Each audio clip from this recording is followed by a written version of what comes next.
aujourd'hui pour un nouveau soin énergétique pour vos animaux. Alors aujourd'hui, j'avais envie de faire un soin pour tous les animaux qui sont atteints de cancer. Que ce soit des tumeurs, que ce soit des lipomes, des carcinomes, que ce soit des petites tumeurs qui n'évoluent pas, qui ne grossissent pas, que ce soit des grosses tumeurs qui ont tendance à grossir, à évoluer. Ça s'adresse aussi à tous les animaux qui vont subir une opération pour enlever cette tumeur ou après une opération en convalescence. Les deux sont possibles, avant, pendant, après. Ok, on peut faire tout ça. C'est vraiment pour tous les animaux, que ce soit chien, chat, cheval, cochon, vache, rat, lapin, enfin vraiment, peu importe l'animal. Ce soin s'adresse à tous les animaux qui sont atteints de cancer en fait. Ok ? Donc voilà, ce que j'avais envie de vous dire un petit peu sur ce soin, c'est qu'il va venir à la fois renforcer l'immunité de votre animal afin que son organisme puisse bien se défendre contre le cancer. Okay, afin qu'il soit au top de sa forme, que ce soit avant une opération, pour que l'opération se passe au mieux pour lui, mais aussi pendant la convalescence pour qu'il récupère plus vite. Ça va être un soin qui va aussi venir augmenter le taux vibratoire de votre animal pour que vraiment il puisse bénéficier de toutes ces énergies, j'ai envie de dire, à leur niveau maximum afin de l'aider au mieux. Donc voilà, c'est vraiment un soin c'est un soin qui ne va pas guérir du cancer, on est d'accord, mais qui va vraiment pouvoir soulager votre animal, qui va aussi pouvoir lui permettre de mieux se défendre contre cette maladie et lui permettre de mieux se remettre de ça. Ok ? Donc voilà, ce soin, il est pour tous ces animaux-là. Ce que je vous invite quand même à faire, qui me semble important, c'est vraiment d'essayer de creuser aussi un petit peu en profondeur, peut-être aller voir un petit peu ce qui se passe, quelles sont les émotions de votre animal, ce qu'il ressent, comment il se sent, qu'est-ce qu'il y a, est-ce qu'il y a quelque chose peut-être qui ne va pas dans sa vie de tous les jours, dans son environnement, qui puisse l'impacter et du coup déclencher ce cancer quelque part. Est-ce que peut-être qu'il est extrêmement lié à vous? Vous avez peut-être une relation extrêmement fusionnelle avec votre animal et du coup il va peut-être avoir tendance à être un petit peu une éponge émotionnelle et vraiment à venir vous décharger de tout ce qui ne va pas, de toutes vos peurs, vos angoisses, vos maladies aussi. Souvent les animaux sont en résonance avec nous et viennent prendre tout ce qui ne leur appartient pas pour vous décharger. Donc ça fait un petit peu référence à mon soin précédent dans lequel j'explique vraiment la relation humain-animal, les émotions, comment nos animaux hypersensibles, hyperempathiques viennent nous décharger et du coup après eux ont du mal à évacuer tout ça. Ok ? Donc vous pourrez aller voir le soin précédent sur les émotions humain-animal, il n'y a pas de souci, ça vous expliquera un petit peu plus. Du coup, pour ce soin-là, comme d'habitude, c'est un soin intemporel, ok? Donc vous pouvez le faire aujourd'hui, vous pouvez le faire demain, vous pouvez le faire dans 10 ans, il n'y a pas de souci, il est intemporel. Vous pouvez aussi le faire plusieurs fois, c'est-à-dire que si votre animal est atteint aujourd'hui d'un cancer, je vous invite à faire ce soin, autant de fois que nécessaire. Là je vous laisse faire appel à vos ressentis et en fonction de votre animal, comment il est, comment il se sent, comment vous le trouvez. Donc vous pouvez le faire dès à présent. Vous pouvez le faire avant une intervention chirurgicale, bien évidemment. Vous pouvez le faire aussi pendant cette intervention. Et après, lors de sa convalescence, c'est aussi très important. Okay, ça va lui permettre de vraiment se remettre mieux au niveau de sa convalescence. Donc voilà, c'est vraiment intemporel. Ensuite, soit vous faites ce soin, vous vous appuyez sur play, vous laissez le soin se diffuser auprès de votre animal. Soit, et c'est ce que je vous invite à faire, vous participez au soin et là ce sera un effet encore plus puissant, plus décuplé. Je vous explique. En fait, si vous prenez le temps, ces quelques minutes pour faire ce soin avec votre animal, ça va vraiment décupler le soin d'une force incroyable, ok? Parce que vous allez lui envoyer tout votre amour, parce que vous connaissez votre animal, parce que c'est vous qui êtes au plus près de lui, et vraiment ça va venir décupler l'énergie de ce soin et lui apporter beaucoup de bien-être. Et souvent les animaux sont très reconnaissants et pleins de gratitude quand vous faites ça. Ils sont surpris déjà, d'une part, et ils sont super heureux de pouvoir recevoir tout cet amour de vous. Ok? Donc, comme d'habitude, si vous voulez participer aux soins, soit vous pouvez le faire à l'aide d'une photo de votre animal s'il n'est pas présent auprès de vous. Donc, vous vous munissez d'une photo de votre animal, vous vous concentrez dessus et vous envoyez de l'amour, des pensées de bienveillance, des pensées de guérison au niveau du cancer de votre animal. C'est-à-dire que s'il a un cancer, je ne sais pas, de la mâchoire, des intestins, enfin voilà, peu importe, vous vous concentrez sur cette zone-là. Vous envoyez de l'amour à cet endroit-là. Vous envoyez des pensées de bienveillance et de guérison à cet endroit précis. Ok? Et pareil, si votre animal est à côté de vous, avec vous, eh bien, vous pouvez soit le regarder et lui envoyer vos pensées d'amour, de guérison là où il a son cancer, soit vous pouvez fermer les yeux, vous imaginez que vous êtes avec lui et lui envoyer, voilà, vous imaginez que l'énergie part du bas de votre ventre, remonte en vous, passe par vos bras, sort par vos mains, pardon, et qu'elle se dirige tout droit sur votre animal, sur la zone où il est atteint de son cancer. Ok? Donc ça, c'est vraiment ce que je vous invite à faire. Et vous allez voir, c'est super intéressant, vous allez peut-être avoir des ressentis, des choses qui se passent en vous. Voilà, prenez ce temps avec votre animal, c'est important. Prenez ce temps de pause avec lui. Partagez ce moment à deux, c'est chouette. Ok, donc voilà ce que je voulais vous dire par rapport à ça. Ah oui, aussi important, après le soin, n'hésitez pas à boire de l'eau. À boire, ça fait du bien, il faut éliminer. Et à laisser une gamelle d'eau à disposition à votre animal aussi pendant le soin et après, c'est très important. Ok? Voilà, voilà les amis, du coup je vais pouvoir commencer ce soin pour tous nos animaux atteints de cancer. Donc c'est parti, je vous ferai un petit débrief après le soin, comme d'habitude. Et je vous dis à tout à l'heure. Bon soin à tous!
amis, ce soin se termine.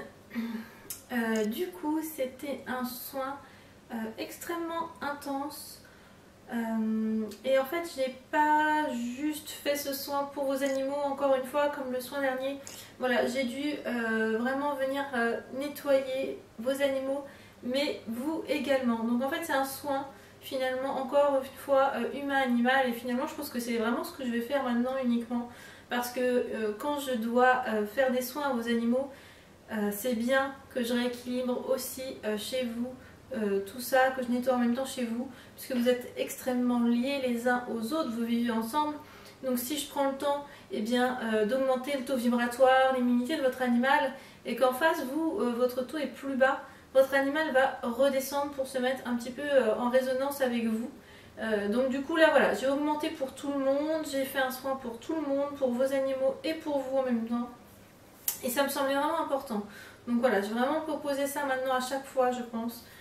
Parce que vous êtes liés tout simplement et parce que c'est bien de monter pour tout le monde pareil. Voilà pour ce soin, pour les cancers, les tumeurs de vos animaux. Ce que je vous invite à faire après ce soin, comme je l'ai déjà dit, c'est de boire pas mal, laisser de l'eau à disposition à votre animal pour évacuer, pour éliminer tout ça. Laissez aussi votre animal au repos au moins 1 heure tranquille derrière ce soin. Hein, voilà, essayez de vous dire que derrière le soin, votre animal il prenne le temps de se reposer, voilà, de laisser s'ancrer tout ça, de laisser infuser, de laisser son corps réagir et puis eh bien, prendre le temps de vraiment augmenter tout ça, de vraiment eh bien, se mettre à niveau quoi finalement j'ai envie de dire. D'accord, donc pas de souci, vous pouvez faire ce soin plusieurs fois comme je le disais. Laissez quand même passer 48 heures entre 2 soins, je pense, c'est important. Sauf si vraiment votre animal est dans un état critique. Mais sinon, laissez vraiment 48 heures entre chaque soin voilà, pour que ça puisse tranquillement s'infuser dans votre animal, pour que le corps ait le temps de s'imprégner de tout ça. D'accord ? Par contre, vous pouvez le faire autant de fois que vous voulez, ça, il n'y a pas de souci, quand vous voulez, aucun souci là-dessus. Voilà pour ce soin, n'hésitez pas à me dire dans les commentaires ou en message privé si vous avez des questions. Comme toujours, ça me fera très plaisir d'y répondre. Et puis, si vous voulez quelque chose, des soins, des communications animales, des soins énergétiques particuliers pour vos animaux, n'hésitez pas à me demander aussi, il n'y a pas de souci. Je vous trouverai un créneau avec plaisir. Donc voilà, n'hésitez pas à me dire si vous avez aimé, si vous avez ressenti des choses aussi pendant ce soin. Ça me ferait très plaisir de savoir ce que vous en avez pensé. Je vous remercie et puis je vous dis à très bientôt. Bye bye.